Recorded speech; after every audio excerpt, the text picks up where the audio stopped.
everybody, my name is Kalle Slaap, Watchmaker from the Netherlands, and Easter Monday, nice and quiet in the workshop, and I'm making the videos for the book Watchmaking Explained about polishing, because most of the crimes against horology we see is during the attempt of polishing of some colleagues of ours. The book Watchmaking Explained, a text with a QR code, and then videos.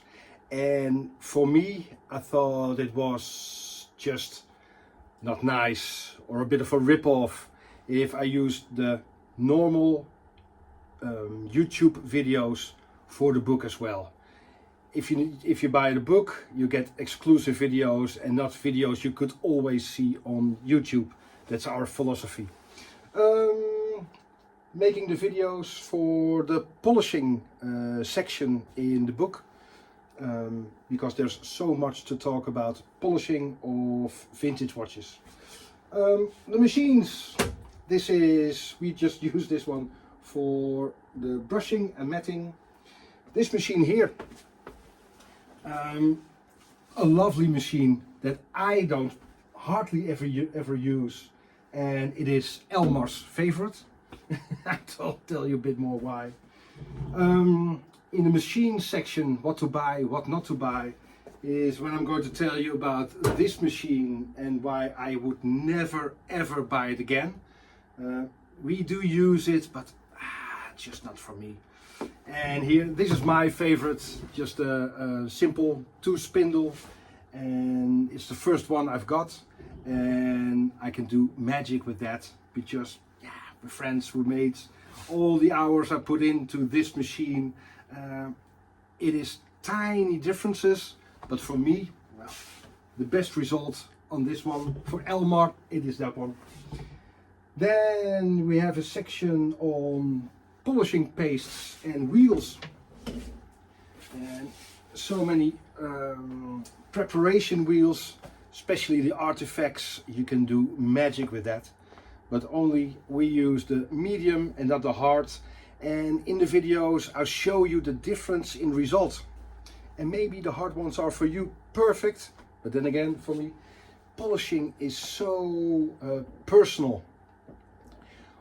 Different ways to get the same perfect results.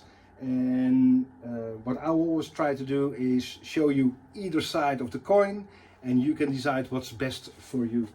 So, polishing pastes, different colors, different wheels, how to use a wheel, and then the finishing with the brushing with different kind of wheels.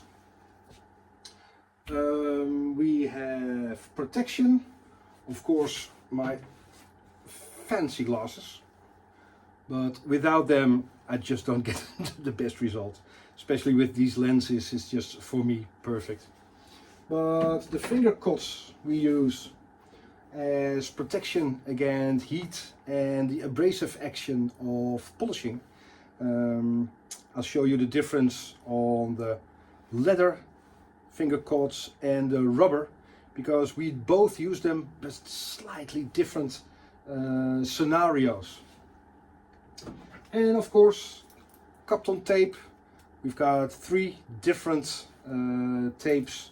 One is budget and one is excellent, but then again, you pay a bit more for that. So I will continue with the over 100 videos for the book Watchmaking Explained. And again, it just doesn't feel right if the book make a reference to the already existing videos. It's just for me a rip-off. So today, a day in the polishing room, different machines.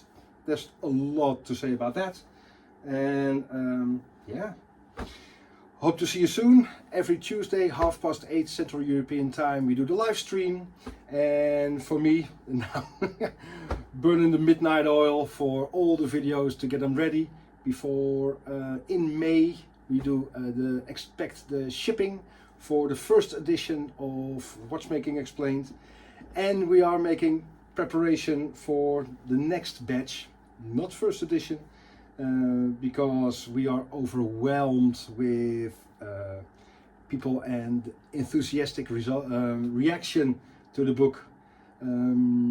So much to say about horology, watchmaking, your workshop, what to do, what not to do, the theory and practical, and now today the polishing.